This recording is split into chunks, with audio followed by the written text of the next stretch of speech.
La Navidad es mi época favorita del año. La Navidad es un tiempo donde celebramos con regalos y celebramos con muchas luces por todos lados. El recibo eléctrico sale más caro que otros meses, pero merece la pena porque celebramos con luces. También es un tiempo donde evaluamos cómo nos fue durante el año. Por ejemplo, si alcanzamos la copa número 30 o no la alcanzamos. Todos mis amigos liguistas, quiero decirles que siguen intentando porque el fútbol da revancha y a los tres heredianos que existen en el país, felicidades por haber ganado ese título.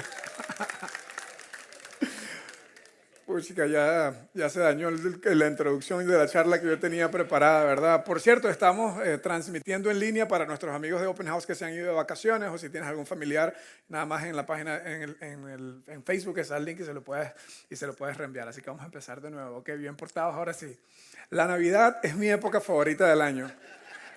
Es una época donde celebramos con regalos y celebramos con muchas luces. ¿Y por qué celebramos con regalos y por qué celebramos con muchas luces? Si no vinieron en las últimas semanas, hemos estado hablando del concepto de la gracia de Dios, como el amor inagotable, el amor incansable de Dios. Y lo dimos contamos esa historia o ese concepto a través de diferentes historias. Contamos la historia de Mateo, y ahorita voy a regresar a esa, la historia de Jonás.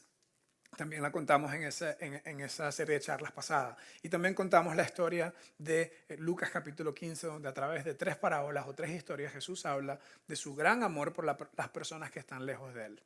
De regreso a Mateo, hoy les voy a leer el primer capítulo del libro de Mateo. Mateo fue uno de los seguidores de Jesús. Él era un recaudador de impuestos, que en el Imperio Romano, en el primer siglo, un recaudador de impuestos era lo peor de lo peor.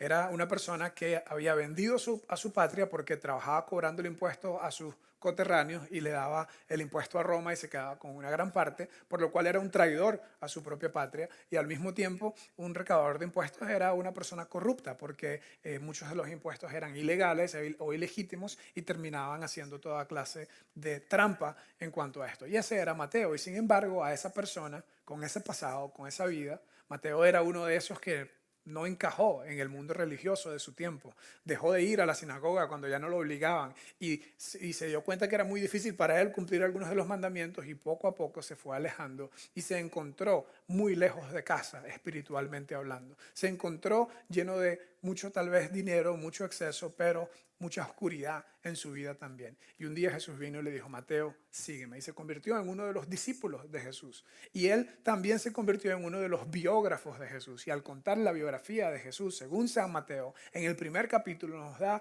un excelente, excelente regalo de Navidad.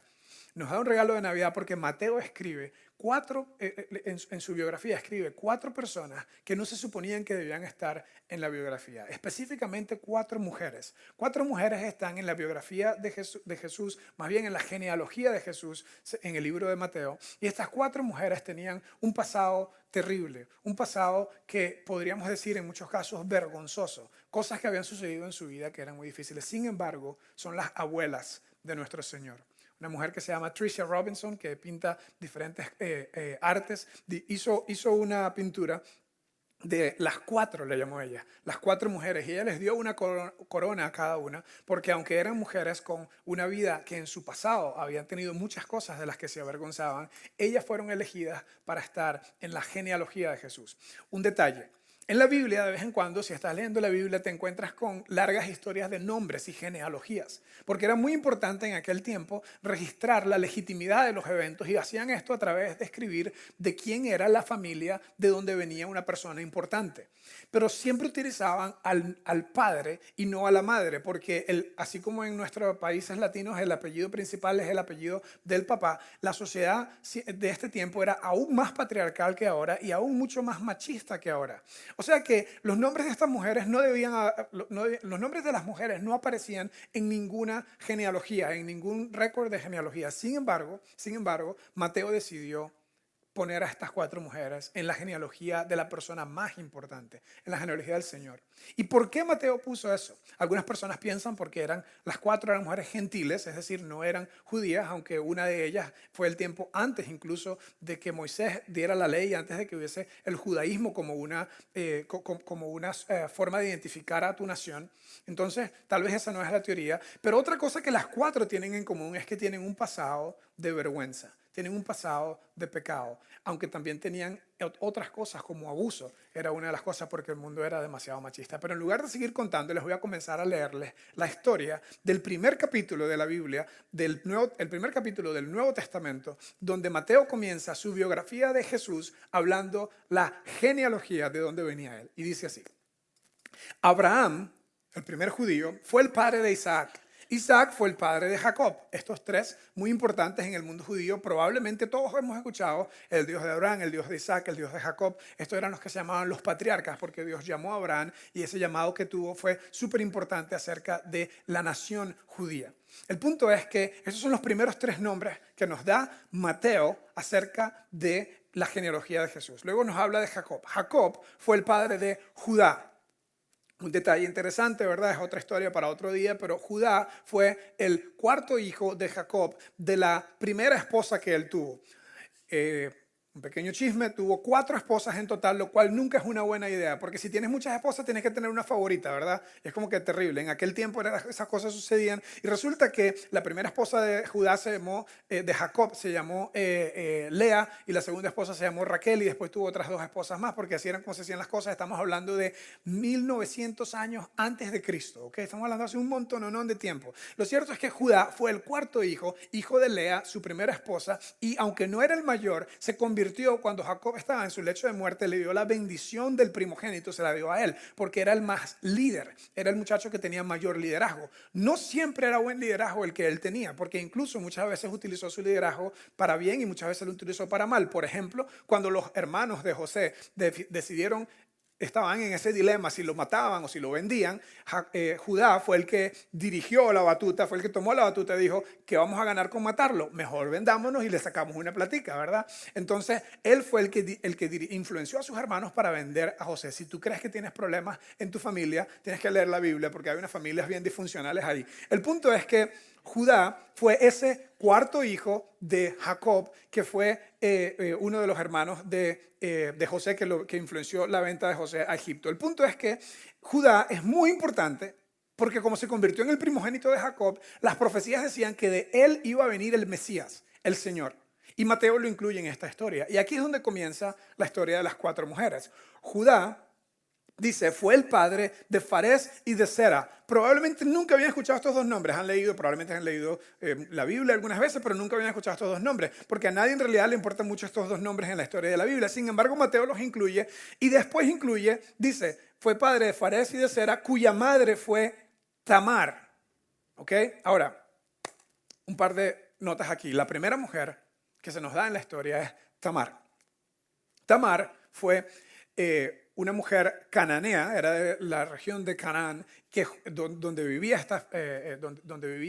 Judá, donde vivían todos sus hermanos, y resulta que ella se enamoró de uno de los hijos de Judá y se casó con él, y después de un tiempo este hijo se murió, y la ley de Israel en aquel tiempo, y ahorita que te cuente vas a estar agradecido que eso no es ley aquí en Costa Rica, ¿verdad? Pero la ley decía que si tú te casabas con alguien y esa persona se moría, la mujer tenía que casarse con el hermano o con un familiar inmediato de la familia. Y algunos de ustedes dicen, yo conozco bien a mi cuñado y como que nada que ver, ¿verdad? Ojalá que no se me muera mi esposo. Pero por dicha no estamos en Israel en el 1900 antes de Cristo. Lo cierto es que se moría tu esposo, te tenías que casar con el hermano o con el primo o con alguien cercano. Y esta ley en cierta forma era para proteger a la mujer porque la mujer la veían como que tenía que proveer los hombres porque la manutención, el trabajo. Pero también en cierta forma el mundo era tan machista y veían a la mujer como solamente para lo único que servía era para tener hijos y si la mujer, si el padre moría, si el esposo moría sin que ella tenía un hijo todavía, entonces tenía que casarse con alguien de la misma familia para dejar una descendencia para ellos. Esa era la forma como lo veían. Resulta que se muere el primer muchacho y se casa con el segundo y resulta que se pone un poco interesante la historia, que se muere el segundo también. Inmediatamente todo el mundo piensa, ¿verdad? La superstición que tenían era tal que decían, esa mujer tiene una maldición. esa mujer es bruja o qué sé yo. Y ella viene y habla con su suegro y le dice, de ahí suegro, se murió el segundo y le quedaba un solo hijo más. Y el suegro dijo, déjame pensar un poco más. Es decir, yo voy a cumplir la ley, yo soy un hombre que cumple la ley, pero vamos a posponer un poco la boda. Vamos a dejarlo para después. Y así como cuando dos costarricenses dicen que van a tomar café, así tenía Judá a Tamar. Yo te llamo, yo te digo cuándo. Si nos vamos a sentar, si nos vamos a sentar. Y pasaba un año, y pasaba otro año, y pasaba otro año. Ya Tamar se estaba poniendo vieja y no le daban su esposa. Ella sentía que no tenía ningún sentido de valor, no tenía ninguna utilidad porque no estaba teniendo hijos. Y así, ella dijo un día, mi suegro me está peloteando y no me va a dejar que yo me case con su hijo porque todo lo que ha pasado, yo tengo que ver qué hago. Un día, resulta se murió también la esposa de Judá y después de su duelo, él iba a una fiesta donde básicamente celebraban todas las ventas de todas las ovejas que habían tenido durante ese año y Tamar como que conocía algunos de los hábitos de su suegro y dijo, ya sé lo que voy a hacer. Se fue al camino en las afueras de la ciudad por donde ella sabía que iba a venir su suegro. Se quitó sus ropas de duelo porque por sus dos esposos que habían muerto, que tenía años, ¿verdad?, haciendo duelo.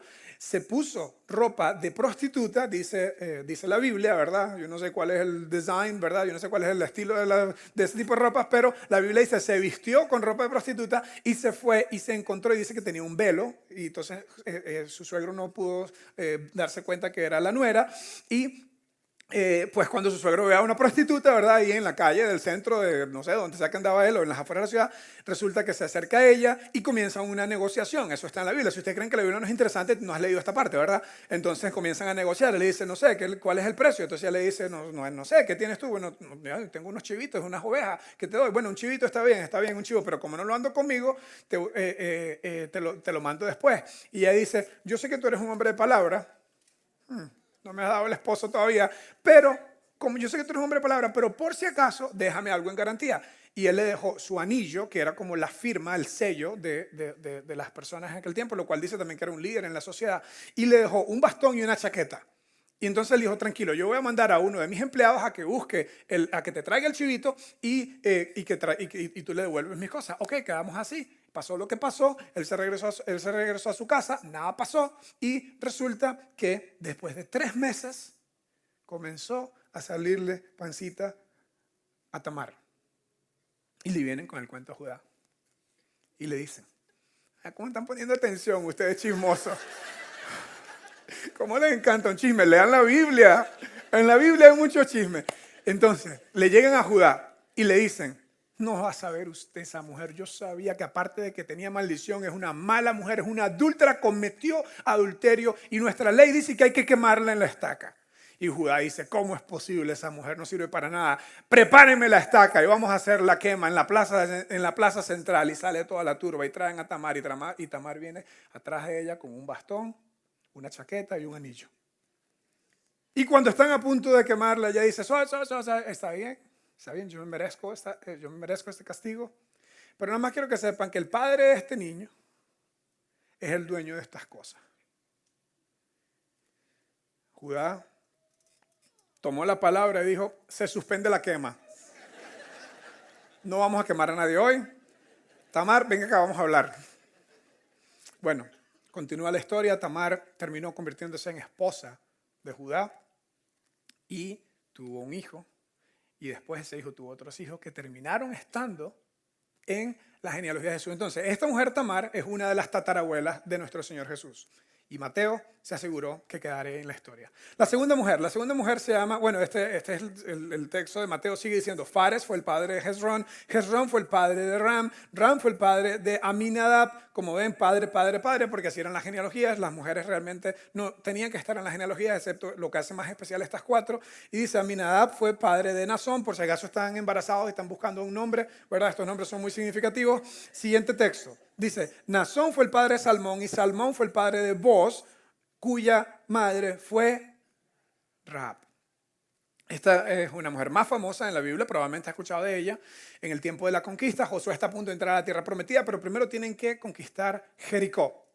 Y en Jericó, Josué manda a 2 espías. Había enviado a 12 antes y solamente 2 sirvieron y aprendió la lección y dijo, vamos solamente a enviar 2 esta vez. Envió 2 espías y estos 2 espías se escondieron en una posada donde trabajaba una muchacha que se llamaba Rahab. Ahora, las posadas en aquel tiempo, no sé si es así todavía, las posadas en aquel tiempo, después de las 6 de la tarde, eran un prostíbulo.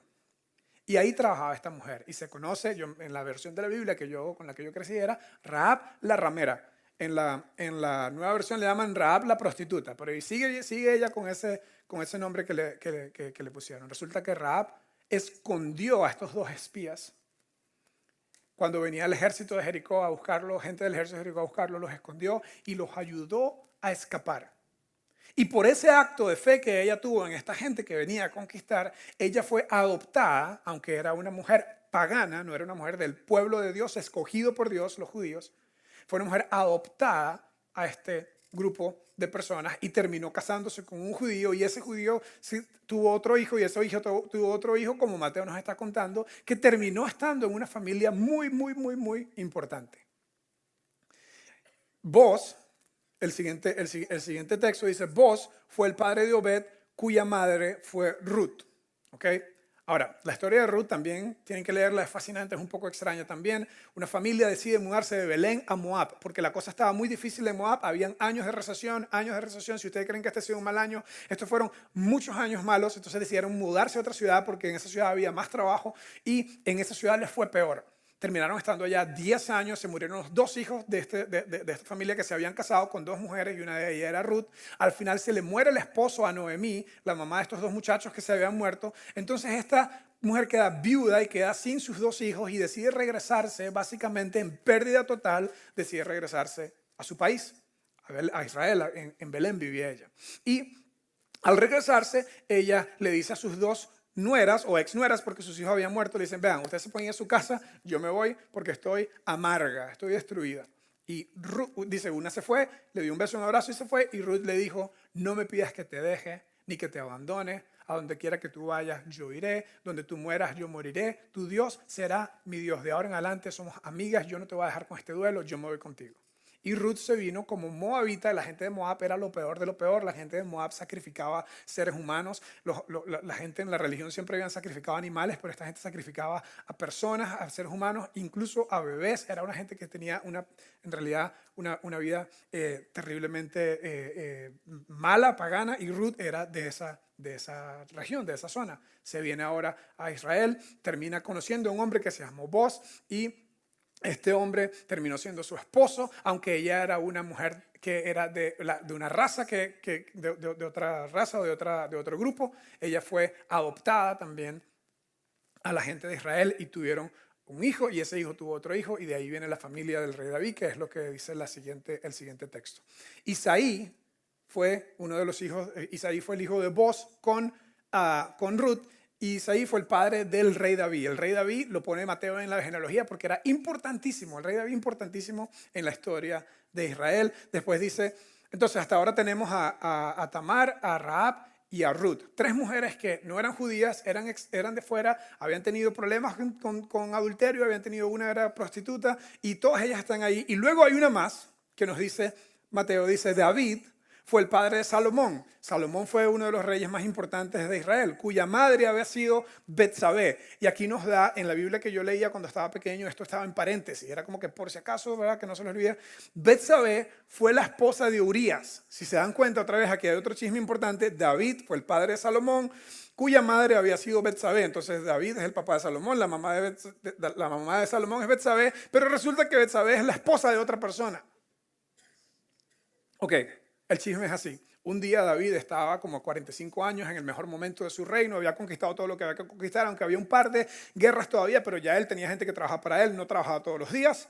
Y estaba un día como a las 11 de la mañana, se paró tarde, muy vago, y está caminando en su balcón, y habían baños externos en ese tiempo, la gente se bañaba afuera o algo así, o no sé, había mucho calor ese día, pero lo cierto es que Betsabé estaba tomando una ducha afuera, y David la ve desde el balcón y dice, ¿quién es esa?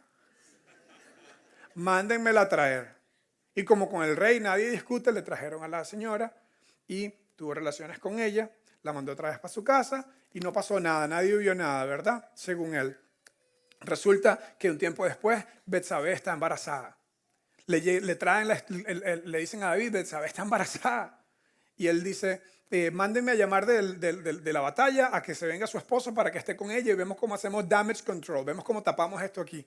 Y que su esposo esté con ella para que piense que el hijo es de ella. Vea cómo pensaba el rey David, ¿verdad? El salmista, el que escribió todos los salmos, que tenía un gran corazón para Dios, porque todos los seres humanos tenemos un gran potencial para bien o para mal. Urías, como buen soldado de honor que era, dijo, ¿cómo voy yo en tiempos de guerra a regresarme a mi casa, a disfrutar a mi mujer y a tener vacaciones si estamos en guerra? Yo me quedo aquí peleando. Y David se pone la mano en la cabeza y le dice a uno de los generales, bueno, póngalo en la primera fila de batalla y asegúrese que sea carne de cañón. Ese día murió Urías el Eteo peleando por su rey, siéndole él fiel a su rey, aunque su rey no fue fiel a él. Murió él y David mandó a llamar a Betsabé y la hizo su esposa. Y el niño murió, pero después nació otro niño que fue el rey Salomón. Tamar, Rahab, Ruth, Betsabé. Mentira, adulterio, incesto, prostitución, persona que no es del lugar correcto, infidelidad. Todo esto está en la familia de nuestro Señor. Todas estas imperfecciones en la línea de la familia del perfecto. ¿Por qué Mateo quería que nosotros supiéramos todo esto? ¿Por qué Mateo se aseguró de poner a estas 4 mujeres en la historia? Mira lo que dice después. Jacobo fue el padre de José. José fue esposo de María. María dio a luz a Jesús, quien es llamado el Mesías. Está una 5ª mujer, que es la Sagrada Virgen María, inmaculada, casta y pura. Y es como que Dios está diciendo, no importa el pasado, no importa lo bueno que has hecho, no importa lo malo que has hecho. Dios ha venido a darnos un regalo. Este regalo que Ajax estuvo tanto buscando es una simple lámpara que ilumina. Y de hecho esta lámpara es muy cool porque tiene varias luces. Cambian de color estas luces. Luces navideñas. Este regalo de la luz, este regalo de Dios, representa simplemente que Jesús es la luz de nuestras vidas. Y no importa el pasado, no importa lo que esté en tu hoja de vida, no importa lo que has hecho, no importa dónde has estado, estoy seguro que no va a ser peor que el árbol genealógico de nuestro Señor. Y yo creo que la razón que Mateo puso eso en la historia es porque yo creo que le estaba como diciendo, yo vengo de un pasado muy duro también y encontré la luz, encontré a Jesús y Jesús es mi luz. Y yo creo que es como que Dios está desde el cielo diciendo, Mateo, ese es el punto. Ese es el punto. Que yo me hice hombre en Jesús para que todo el mundo pudiese encontrar la luz. Por eso hacemos Open House. Vamos a cerrar con un video y una canción. El video es un pequeño resumen de diferentes personas que durante este año dieron un paso hacia la luz. Dieron un paso para recibir la luz de Jesús en su vida. Y en este video incluso está un pequeño corto del video de la historia de mi hijo Lucas, que con 10 años él decidió seguir a Jesús como una decisión personal, incluso dando un paso de bautizarse, que es como confirmar su decisión de seguir a Jesús. Después de esto, vamos a escuchar una canción. Esta canción tiene una frase que dice, Noel, Noel. Noel significa, en francés significa Navidad, que significa nacimiento. Uno dice feliz Navidad, feliz Navidad. Es el feliz nacimiento que nació Jesús en el mundo. La luz del mundo, la luz de la humanidad. Y así como las personas en este video, muchos de ustedes también han dado un paso para seguir a Jesús. Y eso es lo mejor y lo más importante en esta Navidad. Así que los voy a dejar con este pequeño video y después con esta canción. Y la reflexión es, Jesús es el mejor regalo. Jesús es la luz del mundo. Y lo único que nosotros tenemos que hacer, sin importar nuestro pasado, sin importar nuestros errores, es recibir su gracia, recibir su regalo. Y ojalá que este año tú lo hayas hecho. Y si no, ojalá que hoy, en estas vísperas de Navidad, decidas recibir el regalo más grande, el mejor regalo, nuestro Señor Jesucristo, en tu vida como tu Señor personal. Vamos a ver este video y después disfrutamos la canción de cierre.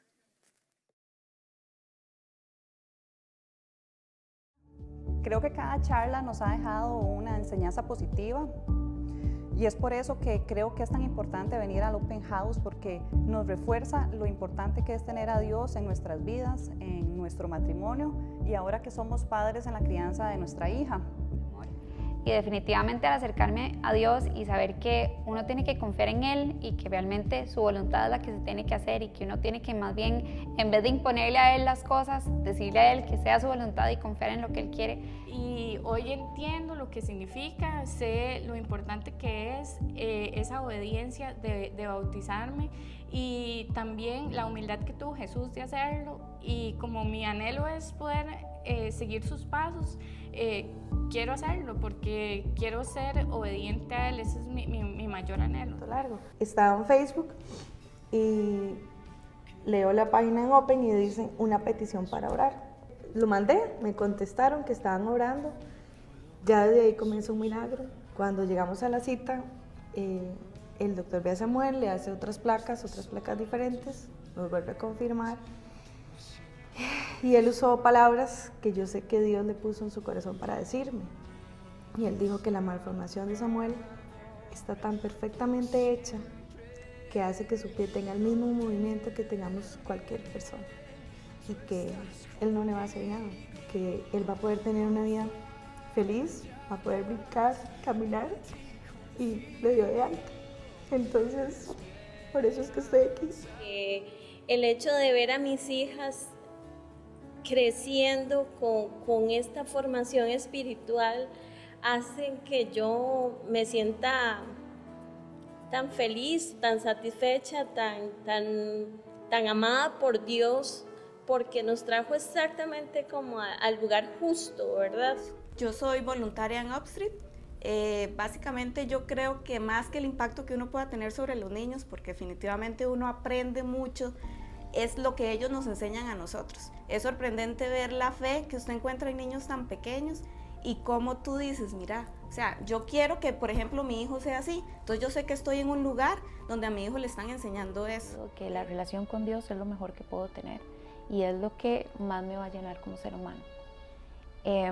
Y por esta razón es que yo decido bautizarme, porque es parte del crecimiento que quiero tener. Si les llega. Como ya bien escucharon toda la historia y todas las cosas bonitas que Open y que Jesús ha hecho en mi vida, por eso el día de hoy tomo la decisión de bautizarme, porque realmente creo que este es el camino que debo tomar y esta es la vida que quiero vivir. Aunque fui bautizada cuando era pequeña por la Iglesia Católica, para mí es muy importante retomar este compromiso público y simbólico para confirmarme a mí misma y a Dios que yo, María Fernanda, quiero ser para siempre con Él. Por eso es que yo quiero bautizar, porque para mí ese va a ser como un renacer, como un nuevo comienzo de lo que Él quiera que venga a mi vida, porque mi vida está en las manos de Él. Me ha cambiado mucho porque realmente Open ha sido la primera iglesia que me abrió las puertas para poder servir, y es algo que yo siempre anhelé con todo el corazón. Yo le dije a Dios, o sea, yo quiero devolverte un poco de lo mucho que me has dado, de toda esa misericordia que me has dado a mí, quiero pues dártelo. O sea, tal vez no te voy a dar dinero, no te voy a dar esto, no te voy a dar lo otro, pero es lo único que tengo ahorita y es lo que te puedo dar, y sé que si en lo poco soy fiel, en lo mucho me voy a poner. O sea, he oído tantas historias de tanta gente como que cree en Dios, que le ha pasado lo mismo y que después le pasan cosas maravillosas, que, o sea, que cosas más grandes de lo que pasaron le vienen, y la verdad es que yo estoy, o sea, 100% segura que ese es el plan que Dios tiene para mí, y por eso estoy aquí. Jesus is, for me, He's my Savior. He's the most important person to me. And I believe in Him because He died from the cross and then He rose back. And more than 500 people saw that happen. And that's why, and I believe those 500 people.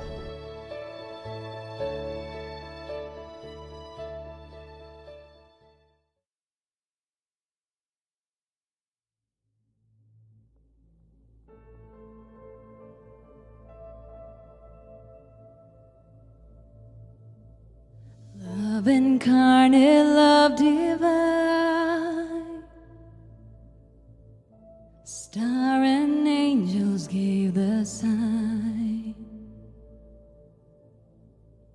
Bow to babe on bended knee, the Savior of humanity. Unto us a child is born, he shall reign forevermore. Noel, Noel, come and see what God has done. Noel, Noel,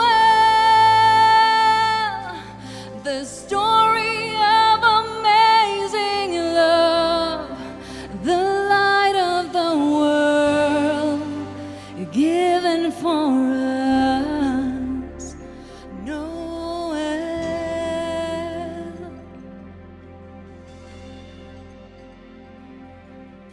Son of God and Son of Man, there before the world began, born to suffer and born to save, born to raise us from the dead. Christ the everlasting Lord, he shall reign forevermore. Noel, Noel, come and see what God has done. Noel,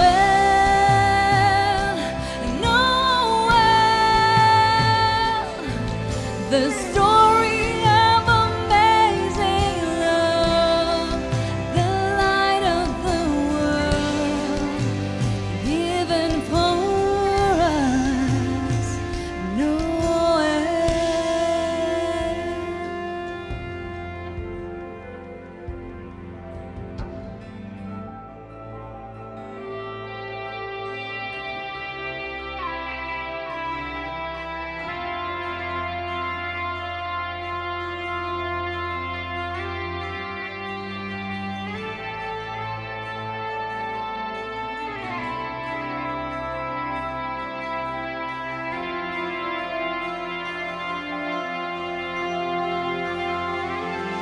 Noel,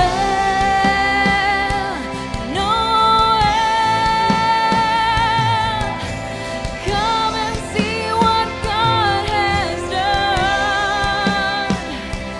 Noel, Noel, the story of amazing love, the light of the world given for us. Noel.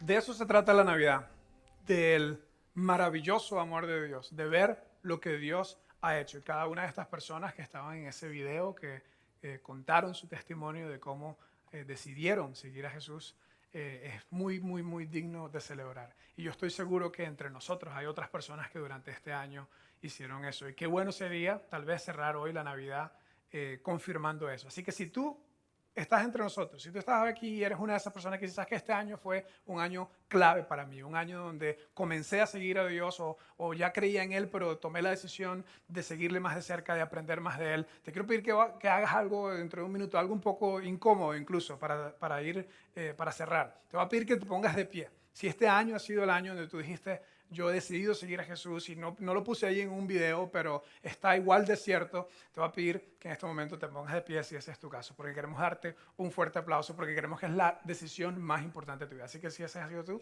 en este momento puedes ponerte de pie. ¿Habrá alguien así? Hay alguien allá atrás, un montón de gente.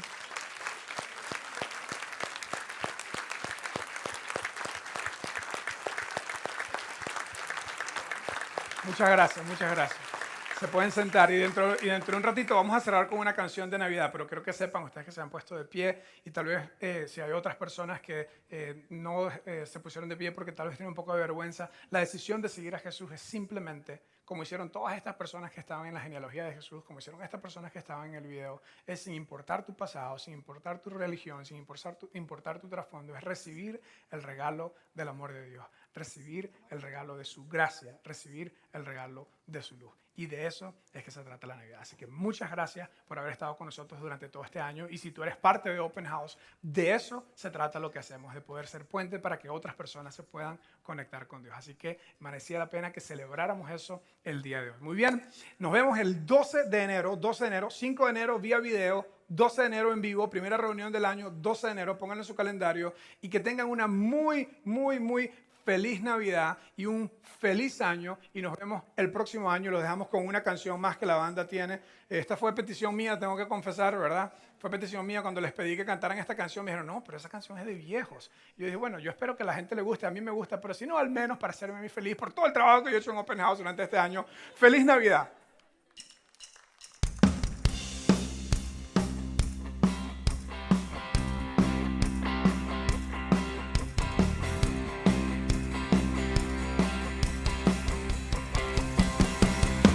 Feliz Navidad,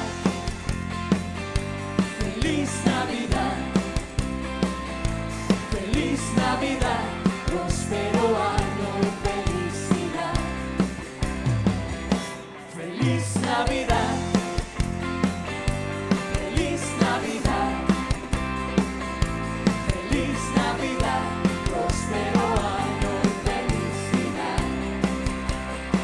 I wanna wish you a Merry Christmas. I wanna wish you a Merry Christmas. I wanna wish you a Merry Christmas from the bottom of my heart. Feliz Navidad, feliz Navidad, feliz Navidad, próspero año.